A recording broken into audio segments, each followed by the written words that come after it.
Hey everyone, welcome to episode 7 of the Bowhunting AZ podcast. Today's episode is going to cover the topic of optics. In this episode, I talk with Nate Harrel, co-owner of Open Country Optics.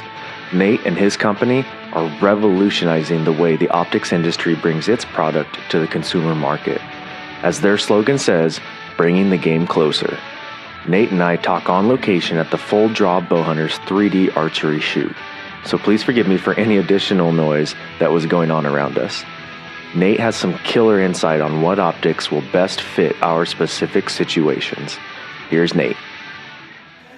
Hey everybody, welcome to the Bowhunting AZ podcast. I'm out here today doing a 3D shoot in Mormon Lake, and I'm out here interviewing Nate Harrel of Open Country Optics, and he's going to talk a little bit with us today just about optics in general, what purposes certain ones can serve, and how it applies into your hunting specific needs, what kind of hunt you're doing and everything like that. So Nate, thank you for joining me. Thanks for having me out here. I appreciate it. Appreciate you giving us the time. Thank you. Give us a little bit of an intro about how, I guess, the genesis of your business, how it started and everything like that, and then what it is that you guys offer. Yeah, well, basically it's optics is such a key when you're out here in the West and you're hunting. That whole glassing spot and stock, it's such a big deal. It's not just sitting up in a tree stand and waiting for them to cross your path. Right.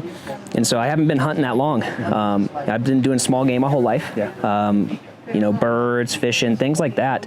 And in 2010, I met my business partner, Randy Foote, and he got me into this whole big game hunting thing, and started shooting a bow in 2010, and got drawn. Don't hate me, but in 2011 for my first bull tag in Unit 8 of all places. Oh man! But I was blessed enough to take a bull my first year hunting archery, and it was awesome. And so kind of where that business come from is the love of being out in the outdoors and learning how to glass and kind of pushing through that. We were on a bighorn sheep hunt a couple years ago. Randy had a tag, and we're sitting down in the Kofa Mountains, and I had my Vortex Kaibab HDs out there, and I'm sitting there glassing. And if you guys haven't had an opportunity to hunt bighorn sheep, go do it. Most people who do it, it's a once-in-a-lifetime tag here in Arizona, and usually that's the only hunt they ever go on is their own. Volunteer, get out there and, get with the Desert Bighorn Sheep Foundation, all those guys, and just go on people's hunts because it's hard hunt, but it takes a lot of work, a lot of people. But with that, I got out there, I was using my Vortex, and you're glassing 6-8 hours a day. Yeah. And it's windy, it's hot, it's miserable. And my eyes started hurting after a couple of hours. And Randy had his pair of Swirl 15s, and he's just out there loving life and enjoying it and didn't have the headache going on. So I started using his optics, and I was like, man, these are awesome. Yeah. I already knew kind of Swirl, I kind of used them a little bit, but it was that whole thing. I was like, man, I got to get me a pair of these. My wife said no. Shocker. It comes with a huge price tag. But she said no, and I was like, all right, well, I need to figure out how come someone like me can't afford something like this. I don't think that's fair. So I kind of ran through my mind of what I was going to do, and out kind of came Open Country Optics, the rental side of the game. Yep. Our whole slogan is bringing the game closer. It's a twofold meaning. Nice. Good play. Yeah. It's obviously you're out hunting game. Yeah. Looking through optics, you're bringing them closer to you. You get to identify what you're hunting. You're getting out there, seeing what you're going after, and that's just a big part of it. But it's also about the optics game behind it. Yeah. And that, the high-end optics game is so expensive for so many people, especially young people getting out into the game. They can't afford it. They end up settling for something less. And I wanted to bring that game kind of closer in for everybody. So I wrote up a business plan last August, and I approached Sona, Swirl of North America, and said, this is what I want to do. And they said, well, nobody does that before. I said, I know. They're like, great. And which there are some other organizations out there that do this. I don't know if they have permission to do it or not, but Swirl said, okay, well, we're going to take a chance on you. This is what you're going to do. We're going to bring you on. So Soro brought us on as their one and only online only optics dealer in the world, which is really cool, and it's kind of like a cornerstone place for us, for them to take a chance on us for that. But they allow us to rent their optics and ship them across the U.S. For a very reasonable price, and then obviously I get to deal with the accessories and the selling and stuff on top of that. Yeah, that's perfect too, because you don't want to, I guess, discourage somebody's entry into the career, and there's a lot of barriers to entry sometimes. Somebody might be able to afford a bow, but then that in itself, or gun, and that in itself can, and I guess bring on a huge price tag right there, getting fully fitted out and everything. And then on top of that, it's like, okay, well, I definitely need binoculars, rangefinder and things like that. So being able to maybe rent it for a season and get by, and then being able to buy, or just if they want to try it out first or anything like that, there's these options that they have, which is a phenomenal idea on your end and the business aspect, to be able to get in here and get that option to them at least and get them started. Yeah, absolutely. How old were you when you started hunting? So you said you did smaller game first. When about did that start? Oh man, my dad really wasn't around growing up. Okay. I grew up in a very small town. A lot of people in Arizona know it, but I grew up in Harquahala Valley, so Unit 42. Okay. A lot of big muleys out there. I knew their deer were out there. I didn't know anything about them. I'd see them all the time, and we'd go out there and chase them around, just screwing around, but we'd never hunted them. Didn't know anything about it. So I can remember doing my first dove hunt when I was 10 years old.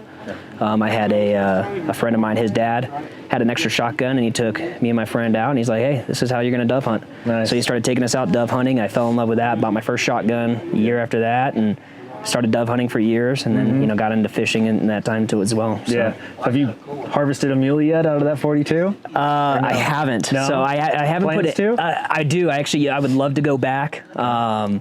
I've actually have a couple friends that have been back in there, and they've been doing very well in the rifle season. Okay.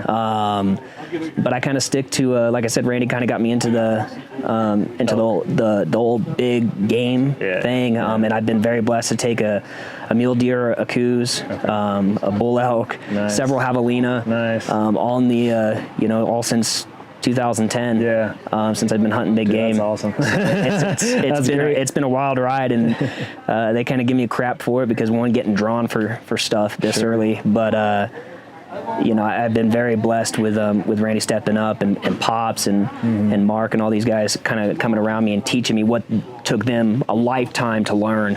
I've been very blessed with having those mentors. Yeah, so. That's one of the things I've heard the most too, is that it's like first thing you need to do is find a mentor, and it's super important to get that mentorship going. And it's it's one of those big things, and there's so many people out there, so many kids. I'm a firm believer that I think hunting and the outdoors in general is just kind of going downhill. I don't think. We have now the smallest numbers we've ever had. Yeah. And those stats are pasted everywhere, all over the place. And it's like, man, I'm not sure what it is, if it's just a disinterest in it, or if it's been forgotten that we need to hand this down. Like this is I guess you could say a rite of passage, or like a heritage thing or something and it's super important. Like we got to get this going. And that's part of why I started the podcast and other things like that. And, I want to help Richie out because he teaches kids left and right. Yeah, absolutely. It's like, man, we got to get this thing, pass it on. It's sad, and, I didn't have that opportunity. Like I said, my dad wasn't really around. And Randy didn't have to step up and do that, but he did. And so in return, we go out and we do things with the Arizona Elk Society. We help out with the Hunts for Heroes, which is Heroes Rising, I think, is what they're switching their name to now. But we go out and help these guys, wounded veterans that have never hunted before. They haven't had this opportunity, and we go out there and help them, on top of donating product and stuff to help them going. But get out there and spend some time in the woods and try to get these guys on some animals and get that thrill of the hunt. And there's a lot of youth out there, unfortunately, the way life is going now, it takes 2 full-time parents working full-time jobs, and so the kids kind of get forgotten a little bit, and they're more interested in playing video games or watching kids play video games online, which I don't understand that whole thing either. But don't be afraid to get out there and just mentor people and just help take somebody along with this ride with you. It's always about learning, but.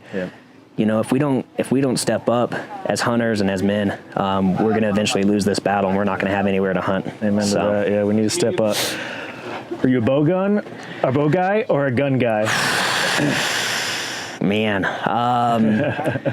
you know, both is okay too. It is. Well, let me say this. So, my wife is amazing, and she bought me a brand new 270. Okay. And it's still sitting in the safe. Never even foresighted it in. Oh, that answers it. I do get out there with a shotgun. I do have a muzzle loader as well. I harvested my whitetail last year with a muzzle loader. Nice. But yeah, it's the thrill of the archery. I love getting so close to the animals. It's intense. The rush that you get, you're a lot less successful. But being able to get that close to an animal. When I shot my bull elk, I was 45 yards away. We had been closer to animals. You know, when you're deer in the rut and they're bugling and smoke's coming out of their, steam's coming out of their nose, they're pissing on the ground, they're sparring. Man, there's something about it that is just unreal. And so I would say I'm probably more of a bow guy.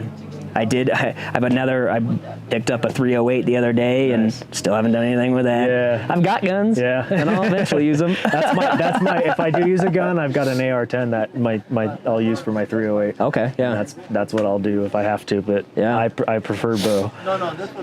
To date, what is your best hunting memory? Oh, man. You know, it's really hard. I think every time I go out, there's always something special, and something that you remember. There's always going to be, you're sitting around the campfire and you're telling stories. So there's always memories. I think probably the most memorable one that I have though is I took my first mule deer. My first year I went out, I borrowed a gun from Randy, and we went out. We had 4 tags and 19A, and we hunted a little area. And great spot. It's a great spot, but you know, it's a hard hunt. It's a lot of pressure too. It's a lot of pressure. There's tons of people. I mean, we saw hunters every freaking day. But I was blessed. Pops and Mark kind of went off one area, and Randy and I hunted this other area, and no one was really doing anything. Pops had watched them bed down. He's like, hey, go up on this hill, sit right here. They're going to come right back down through this drainage. And me being a young hunter, I got impatient, walked up the other side because I was getting frustrated. Sure enough, they came right down the drainage, and I missed that opportunity. But the next day, Randy and I doubled up. Nothing big, a little 2-point. But I lost it. I cried. I cried my eyes out, man. It was so awesome to. I've heard a lot of people say that. Yeah, dude, it was intense. You know, I've never done drugs or anything like that. Sure. But I'm pretty sure that's what it would feel like. The euphoria. Yeah, exactly. Yeah, man. Yeah, no, it is. It's something that, unless you do it, I don't think there's anything else that you can really experience that. That I don't know, that wave of emotion, I guess you could say, or whatever. Yeah, I mean, you're tired. I mean, you're out there, you're hiking around, you're moving things. I'm not like Jimmy Kimes over at the Broadhead Brotherhood that just road hunts all day. Right. But no, it's fun, man. Just getting out there, and you're tired, you're exhausted, you're up early, you're out late, and you know, elk hunting is a whole nother different story because I mean, we hike and hike and hike for those. But yeah, just first time I took that mule deer, man, I lost it, and I got that thing mounted on my wall. Nice. So it was my first one. You always got to mount the first one. 2-part question. Yeah. What is your dream hunt? Ooh. Almost everyone has one. And then 2, what optics would you be taking on that dream hunt? You know, as you know, I'm still fairly young in the big game hunting world, but one of the things that I think would just be awesome would be either a moose or a caribou up in Alaska. Okay. Or Canada. One of those two. Just getting out there, I'd love to do it with my bow. I watched some videos with Corky and his wife getting out there chasing moose around, and she shot one with her bow, and I was like, oh man, that'd be really neat. And I get kind of doing talking. I guess there's not, you know, they're not plentiful. They're hard to find, and you'll go weeks without even seeing a moose. But I think that would be kind of my dream goal. As far as optics, my go-to optics is always I love the pair of the 15-56 Swaro. Okay. I carry them around my neck, and they're a lot lighter than the older ones. But I carry those with a rigid vinyl harness, and I probably take a scope out there with me, a spotting scope, 20 by 60 by 80, something like that. Yeah. And just get out there and just use that. But yeah, the 15s are probably the just kind of the main, for me, the all-around optic that I use. So. Yeah. Yep. How did you get into selling optics? Like, what clicked in your mind that you were like, I need to bring those, like you guys say, I need to bring the game closer, and that transition? It was really that thing, you know. I mean, hunting is expensive.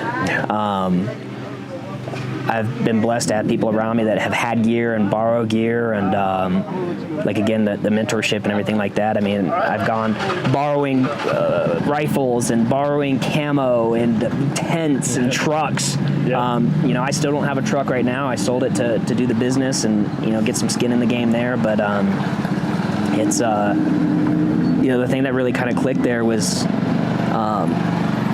again, I was out on that bighorn sheep hunt, and I was like, man, these really are the best. When you put optics in a real life situation, you know, as it gets dark outside, or you know, early in the morning, late at night, when light is kind of a big deal, having that light gathering, clarity in the optics, the eye relief in it. I mean, Swirl really is the best. There's no comparison, and don't get me wrong, there are some great makers of glass out there, and I've used a lot of them. Okay. And not to knock anybody, I mean, but I'm a big fan. Get the best that you can afford. Sure. But it was one of those things where it's like, man, I want people to have the opportunity to use these. Yeah. You know, we have a local place here in Arizona that has the opportunity to rent out optics as well, but they don't. I wanted everybody in the country to be able to do it. Yeah. And so that's what I do is rent out optics nationwide. Yep. You know, you can get the whole package, and, you know, you get these guys out there that want to be able to use the best, and then you're using it on your terms. That's true. So, yeah. you know, you're not looking at, inside Cabela's, looking at a trophy buck that's 100 yards away from you, like, oh, this is great. Yeah. Of course these pair of Nikons look amazing. Let's cover binos specifically a little bit. So what strength of binos serve what kind of purpose? So let me set that up for you. So we're out here in Mormon Lake. So we've got almost two different sets. At Mormon Lake, for those that are listening to the audio, it is basically a giant lake that is pretty much almost empty. It's Arizona's largest natural lake. Sometimes. Yeah, sometimes. Not right now. Not right now. Not right now. And so we've got this massive plain that you can just see, and there's a giant herd of elk way out there. Yeah. And then behind us, we've got the start of some mountains. Yeah. And it's very wooded. Yeah. And a little bit more sparse in some areas, but I think on the course 1 and 2, it was pretty thick. Yeah. So let's say that we're in the wooded area. What kind of binos would you recommend? And why? Something a little bit less powered. Me personally, I go with like a 1042 or something like that. Okay. 8s work really well as you know, out in the wood areas. Yeah. And the reason is it's you're not shooting past what you can see. But you would be surprised. You know, a pair of 8s, pair of 10s that you pick up and you're in the woods. Just adjusting your focus on what you're going to be able to see. Yeah. It really is good at shooting kind of through the branches and things like that. Okay. You know, and definitely when we're out in the woods, you know, I've got a pair of 10s that I take out there with me all the time, and so when you're walking through the woods, that's, you know, very dense, I take the pair of 10s out there with me, and you just take a couple steps, kind of look, you know, just use that focus knob and, you know, shoot far and close, and you'd be surprised what you can see in the kind of movement that you'll catch. Okay, perfect. So. What about some more wide open plain areas like this? So maybe you're sitting on, like, you know, a glassing point or something like that. You've got some wider open plains. What would you suggest for an area situation like that? Oh, 15s, man. Yeah. That's my go-to setup, especially out here in the West. 15 by 56, you get up there and get, you know, I'm a big fan of sitting and glassing. You know, when you're standing, the higher your tripod has to be, the more vibrations you're going to get. Yeah. I'm big on glassing off of a tripod sitting down. And that's what I try to tell people. If you can have that opportunity to do that, because you're going to see a lot more. But yeah, the 15s, you're going to be able to see further, obviously. You're going to have a better field of view. But, you know, you're going to be able to see the close things as well. So I'd definitely go 15s all the way on something open. And I'm again, that's my primary go-to. So I hunt in the desert. I hunt the low desert a lot. So Yep. Same here. I'm usually like 21 or 6A, South 6A or something like that. Definitely. So that's kind of my go-to. Let's just throw out the scenario. You're hunting in this and you can only bring one pair of binoculars. What's a kind of in between all around that you could use? If coming in this, obviously scouting's a big part of that. Probably bring up a pair of 10s, pair of 12s, right around in there. Probably it's going to be, the 10s is kind of more common. Okay. But I'd probably be doing the 10s because the majority of this, besides this big meadow, this big lake, of course you're going to have some things that you're going to come across, some meadows and things, but you're hunting primarily in the wooded areas. I'm going to take the 10s because it's going to do a better job for the overall purpose of your hunt. And you're going to have those opportunities where, it's getting dusk and, we can see out there right now that herd's getting up, they're starting to move around. You're going to notice that there's some stuff out there and you're going to be able to pick up your 10s. You're still going to be able to identify, okay, there's something moving. Now I need to get a game plan. What do I need to do? Yeah. So. And then you segued that perfectly because today it's been overcast, it's been dark, it's been rainy. Now it's starting to get dusk a little bit. Yeah. We're getting into that low light situation. So what's the best, whether it's just Swarovski or just in any brand, as far as low light, what is the best thing that we can do for ourselves to give us that advantage in the low light situations? Higher end optics tend to have better light gathering capabilities. You'll notice that as it starts to get dark, if you've ever had the opportunity to, I look through a pair of swirls, that you'll be sitting out there kind of looking, you'll be like, oh, I think I see something. You'll pick up your swirls and you'll look through there and be like, oh man, it's still freaking daylight through here. Yeah. Kind of take it like this. It's kind of like there's some nature in that as well. Lion, African lion. Yeah. If you've ever looked at it, a picture of a lion in the dark, their eyes kind of glow. Yep. Their eyes are built by God to gather a bunch of light. Okay. They have more rods and cones inside their eyes to be able to gather this light and to diffuse it, and that's how they're able to see so well at night. Yep. African lions have white patches under their eyes, and that's to reflect more light in low light situations up into their eyes and get more of that light. Yeah. Kind of think of it that way, Yeah. Their swirls are kind of built like that lion, where they can gather that light, and you're going to be able to see better looking through there. Yeah. So it's definitely one of those things where it's also very frustrating too, because you'd be like, okay, I've got time to get over there, and they're 2 miles away, and you're like, I don't have time to get over there. There's been a few times where I've been able to see better with my optics than with my eyes. Absolutely. And I'm like, it's so frustrating. I know it's there. Yes, it is. Because you know it's there and you want to go get it, but you're like, I probably shouldn't. Yeah. So, no, absolutely. How to choose a spotting scope? And I feel like that's $1 million question. Yeah. Because there are, oodles of variants. Yeah. And so, and depending on what situation you want to, Steve Ranella, he made a joke on one of his podcasts that he's like, I'm the dude that's glass and game in the other unit that we're not even hunting. And I'm like, oh, but they're over there, but they may come into our unit. Yeah. So how far is too far, and I guess, just how to choose that perfect spotting scope to where you're not going to kind of, be tempting yourself of stuff that's beyond reach. That's not even really a spotting scope question either, because you'll have the same problem with optics in general. Yeah. This is that's kind of a question as we go out and help people, or even if you're not feeling quite up to shape and things like that. I.e., shape is such a big deal. Make sure you are in shape. Yeah. Get out there, work yourself, guys. This is not something it's hard work. Oh, yeah. It's not just something you can wake up one morning and go do. But prepare yourself mentally, physically, for all that stuff. But I think you're gonna.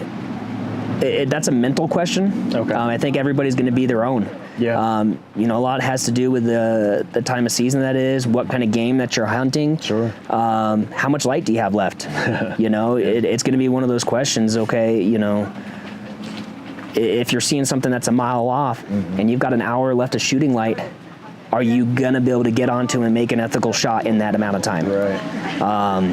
There's been times where I've had a spotting scope out, and now don't get me wrong, I don't glass a lot with a spotting scope. I use that to identify if I want to go after that. Sure, yeah. But I'll get out there and I'll look, and okay, well that's a long ways. Yeah. Do I feel up to that? Right. most of the time I am because I just want to go. Yep. But I think that's a kind of an individual question that each person needs to ask themselves. Hey, okay, I've only got this much time.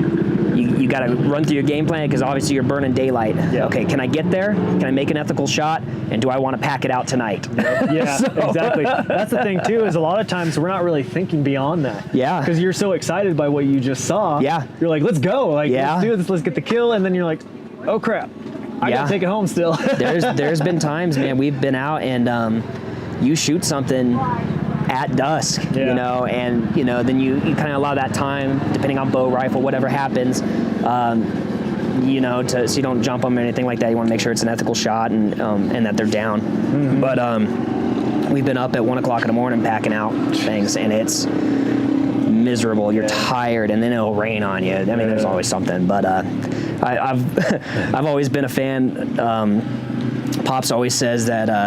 Well, the work is over. Now the real work begins. Yeah. After you make the shots. Yep, so. That's so true. That is so true. Tell me a little bit too, because you guys have phone scope as well. I saw in the booth today. Yeah. Tell me how phone scope has kind of revolutionized things in the way that we glass. Yeah. I mean, phone scope. To my knowledge, this is one of their kits that they have here. This is a universal phone case with a Swirl 15 adapter. Okay. But and it's specific per model. It's specific per model, yeah. So I mean, they do make some universal adapters as well. Again, I'm a big fan of recommending what I would use personally. I'm a big fan of the optic specific adapter. Okay. But I absolutely love the universal phone case because you're changing your phone every 12 months. Most people are. Yeah. This right here is it just fits everything. I mean, we've had iPhones, Samsungs, with a case, without a case, whatever in this thing, and it's perfect. So, and that way you don't have to update a case every year. Nice. So if you don't have to spend money, I'm a big fan of that. Yeah, that's true. But you're looking for the adapter to get the whole kit and get set up and everything to go. You're going to get the adapter and the phone kit. Yeah, you can do it. You can actually buy them separately. Okay. So typically, through Open Country, the case itself is $50. The adapter, depending on what adapter you get, is about $35. Setup is $85. Okay. To get you set up on what you're using. So perfect. But no, as far as kind of answer your question, as far as how they're revolutionizing the game, it's just kind of one of those things. I think a lot of people, it used to be back in the day, you had to have a really nice, Canon or Nikon or something like that, and you're getting out there and you're trying to take some photos. Or you got to have these nice big old huge lenses, and you're sitting and you're waiting, and it costs a lot of money to kind of get into that wildlife photography game. Yeah. Phone Scope kind of stepped up and said, hey, people got cameras on their phones. Let's figure this out. And we've all had that, that thing where we're sitting out there, we're like, oh man, look at that buck. And you're doing this right here. You're holding your phone. You're trying to get it matched up, and then you hit the button and it shakes and it moves. You're like, son of a gun. Yeah, we've all been there. But yeah, what's so awesome about this, man, is you just put your phone on here and you take it and you slap it right onto your optics. And nice. You take the picture, it lines your camera up for you. One of the really neat features is so many of the phones out there, the Galaxies and the iPhones and stuff, they have the dual cameras now. Yeah. Phone Scope 2 weeks ago, I believe, they released a free phone app that I saw that. It actually you can pick which camera you want to use, and it shuts down the other one, so it's not constantly focusing. Yeah. They have a Bluetooth shutter button now, so you don't have to sit there and tap your phone and shake things as you're getting pictures. You can just hit it and it'll click the phone for you, Perfect. The camera. But yeah, man, it's allowing everybody to get those crisp pictures.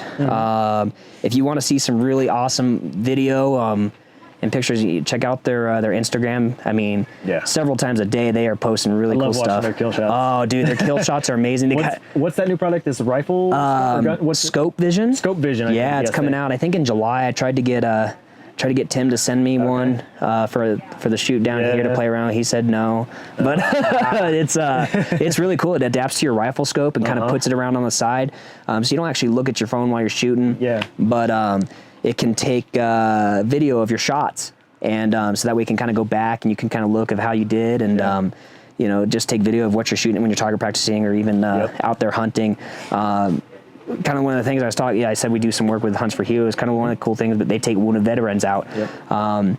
You know, with that new scope vision, you can have a mentor sitting there. Hey, you need to come up a little bit. You know, see somebody that has, you know, maybe some vision impairment. You know, maybe from ID or something like that, fighting or whatever happened, and you know, they can actually have a mentor and they can still get in that game now with the tool. So, I mean, I don't know if that was something that Phone Scope meant to do, but it's kind of how I was like, oh, this is kind of cool. It fills a hole, which is perfect. It fills a hole.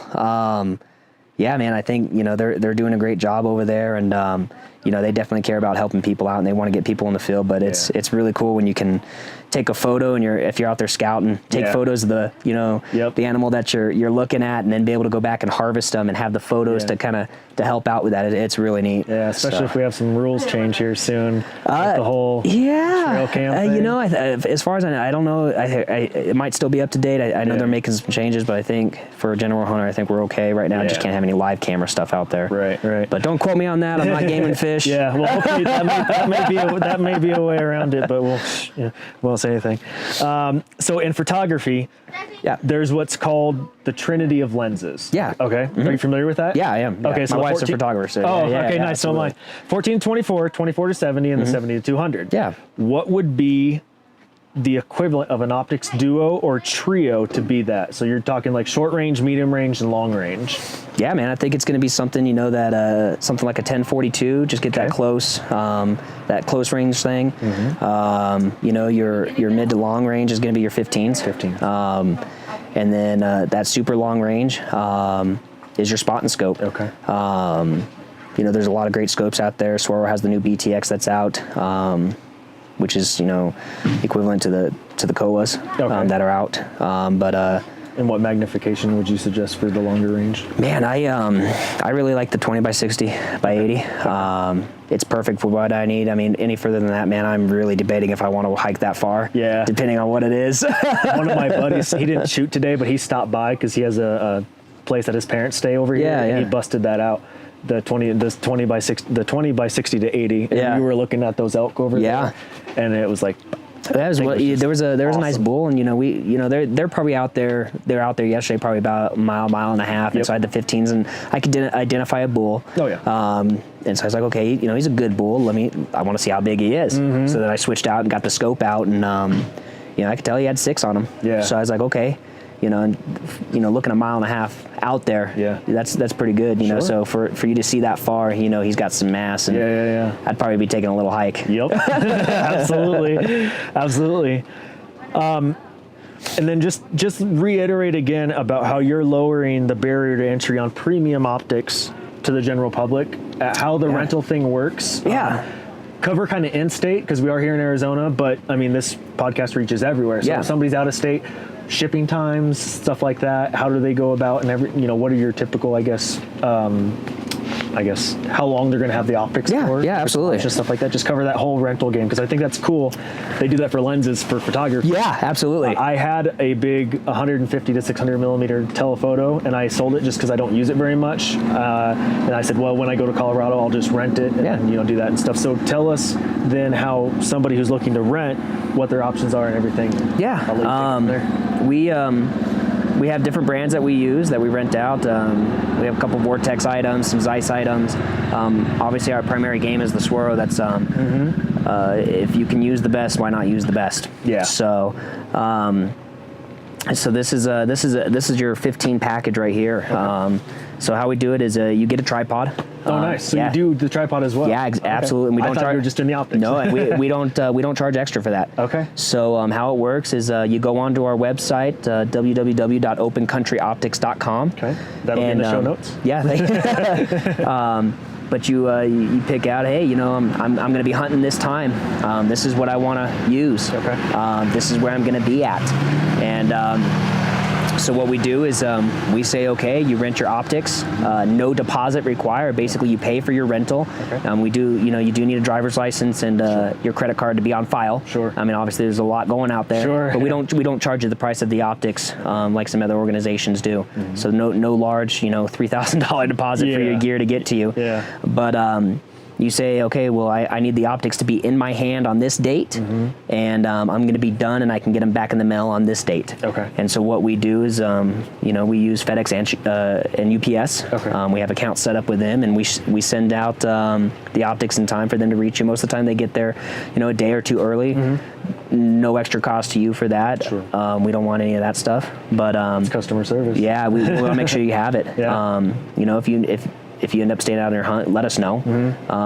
If it doesn't, because if it's not, it's tracked. So if it's not back in the mail by the day you say it was going to be, hey, we're going to be giving you some phone calls, and there's going to be some charges, late fees, and things like that. Because there's other people out there, waiting to have it as well. Right. But this package right here, you get your Swirl 15s, you get the adapter, the tripod, and we ship it to you in a Pelican hard shell case. It includes to and from shipping, and it's $175 for the week. Nice. So that's awesome. Anywhere in the continental U.S. We don't ship to Alaska or Hawaii at this time. Just because there's a lot of freight and custom things. If you need that, you need to call us. It's not something we can do online. Call us and we can arrange that for you. We don't ship out of the country. Now, we don't mind that our clients, a lot of guys go out on safaris and things like that, and absolutely you can take that with you, but due to customs, we can't ship it. Sure. So we can ship it to your house, and you can take it out on your week-long safari and bring it back. Yeah. You can purchase optional insurance, which releases you from any damage, besides just regular wear and tear kind of thing, but scratches of lenses, broken lenses, things like that. Yeah. $20 covers it. Probably suggestible if you're doing like a sheep hike, or sheep hunt, or something like that. Yeah. But we've never had anybody damage the optics. Okay. So there's that too. You can actually add a phone scope on there for $2. Nice. That way you can get some pictures of your once in a lifetime on as well. But kind of so that gives the people an opportunity. A lot of people, they go out and buy these $2,500 pair of optics, and it sits in their closet. Right. They used it once, and now it's just sitting there. A lot of people can't do that. They don't want to do that. And then their wife's mad. Yeah, exactly. So that kind of lowers the game for anybody to get really good optics, get in the game, and use it. But what that enables me to do as well is I'm able to sell optics used. Yeah.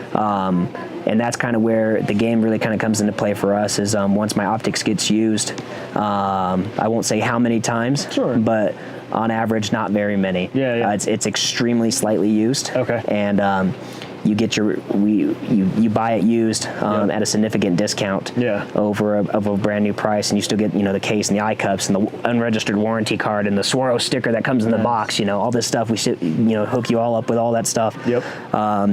And you still get all that. Yep. And so it saves people a big discount where they're not paying those big box store prices, and you're coming and helping out the small businesses, but you're getting a break on those deals as well. Yeah. So just in case anybody has like a last minute thing that they're doing, they forgot to order glass or something, or they break their binos, do you guys offer any upgraded shipping that they can select? Yeah, you just got to give us a call. Work that out with you? Yeah, okay. Just give us a call. Let us know when you need it by. I mean, obviously there's charges for that. Sure. We can get it to you overnight if that's needed. You're heading out on a hunt, and you were out scouting and you dropped your binoculars, or you threw them up on the tailgate and you ran over them. Yeah. You need some optics. Let us know. Cool. We're going to be out there to help you out. Awesome. So. And then go ahead. You were telling me a bit about a seminar. Go ahead and plug that. Yeah. Tell us what you're doing there and how you're going to do. Yeah. So we do a lot of work again with the Arizona Elk Society, and so they have a elk clinic that they do every year for people that have gotten tags. They don't know really where to start. They haven't had that mentorship to help them out, and so they have an elk clinic. Teach you you've got an early elk hunt. This is kind of what you're looking for, what you're doing, what you're going to need to pack. Yep. Kind of they're not giving you honey holes and stuff like that, but they're trying to give you some information to help you be as successful as possible. And so we're actually on a volunteer basis with the Arizona Elk Society. We'll be teaching a glassing seminar August 4th at the Shriners Temple. Okay. But we're going to be teaching a seminar down there. I was actually talking with the guys today. We might be going out and helping with their youth camp, doing some glassing seminars for the youth. So there's a lot of things, man. We just follow us on Instagram and Facebook as well. We try to give out a lot of tips. We spend a lot of time in the field as much as we can between us and our friends. And so we try to give a lot of tips and tactics. And we pose a lot of questions out there, too, because we want people to discuss, hey, if you're in this area and it's this time of day and the wind's blowing this way, what are you going to do? What are you looking for? What are you glassing for? Yeah. We want people to work through those plays in the mind, because the more you practice, the more you're going to be successful. Yeah, absolutely. So yeah, and the more knowledge that you guys can gain too, the better you're going to do. So by following them on social media and Instagram, I really encourage you guys, listen to the hunting podcasts, follow quality companies that are posting constantly and open to mentoring.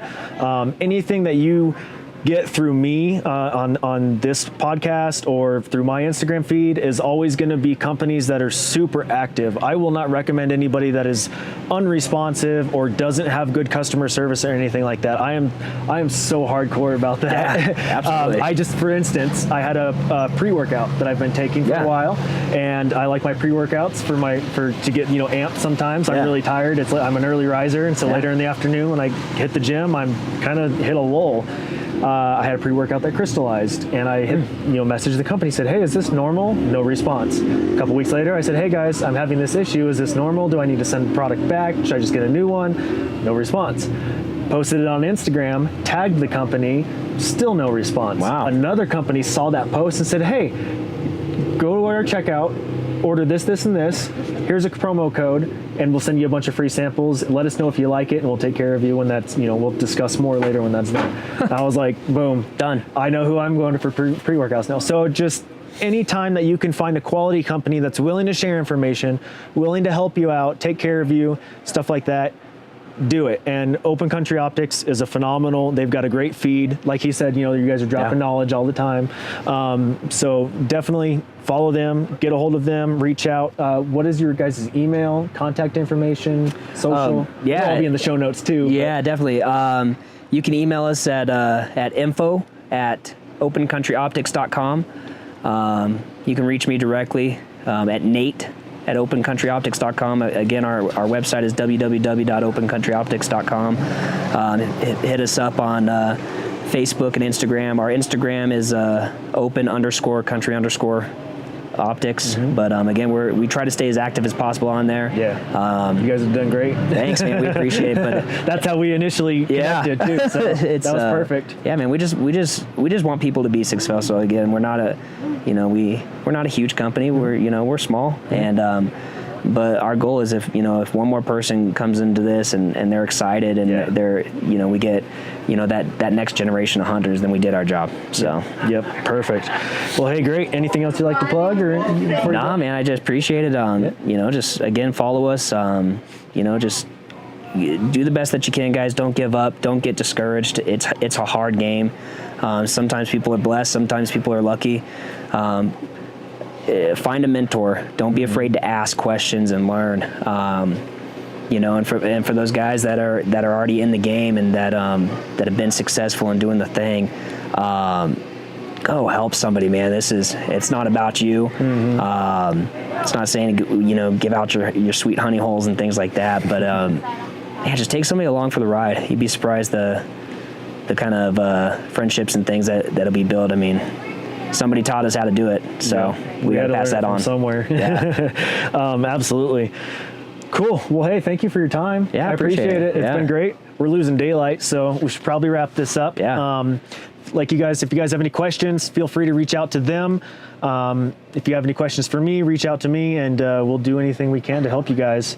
August 4th, they can find all that information on your feed, or? Yeah, we're going to be, as soon as we get the finalized information, they're still working on some finalized details. They haven't opened up tickets for it or anything yet. The end of July is the youth clinic. I know there's still a few spots. It's going to be up in Parks, Arizona, at the Boy Scouts camp. You can find their information at Arizona Elk Society youth camp up there. I know they got a few spots left open up there, but as soon as we get the clinic open, we'll put that on our feed and let everybody know about it. Sounds good. And then you guys are too going to start a YouTube channel soon, right? Yeah. We're trying to work on it again, just kind of with the whole passing on knowledge. We're working on shooting some videos.